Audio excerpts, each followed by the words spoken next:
Yan, ganun. Bend your knees more. 8 years old ako nang magsimula ako mag-basketball. Nung nagkaroon ako ng bola, na-addict ako mag-dribble sa court. Araw-araw ako nagpa-practice sa tapat namin.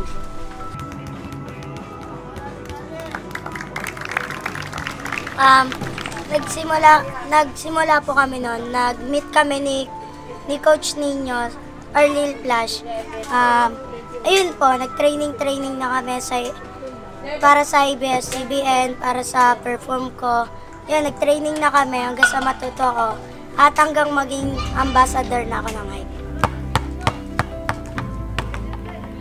Ako, napakasipag mag-training yan ni Bochok.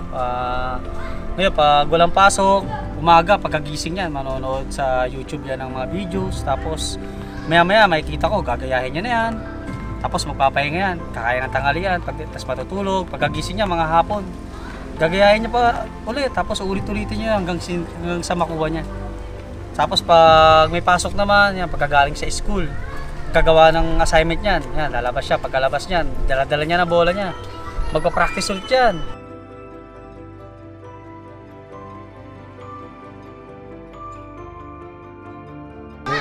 Bago ako naging hype ambassador, nag-practice talaga ako. Pinakita ko na gagaling pa ako, na gumaling na ako sa ibang tao. May nakita sa akin na school na Agustina Navi School at scholar na po ako ngayon. At nakita rin ako ng iba't ibang brand tulad ng Cloudphone. Sa Cloudphone at Type Street Ball, nire-represent ko na po sila ngayon.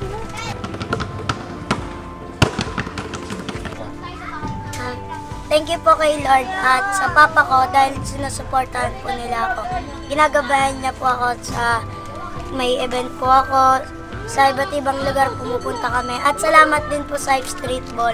Lagi na po akong nakapunta ng iba't ibang lugar. Sa Dasmariñas, sa Batangas, kahit saan po, sa Ilocos po.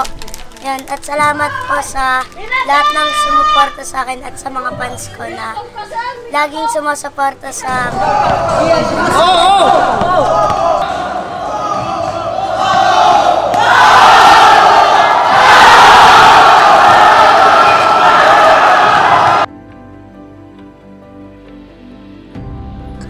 Siyempre ako bilang father ni Bochok, proud na proud ako.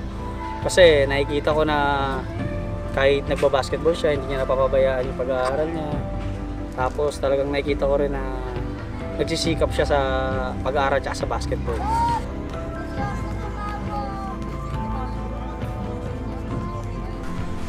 Okay, ito na lang po ang hiling ko. Subscribe niyo po yung channel ko na Kali Irving. Naglalaro na po ako ng basketball. Bye-bye!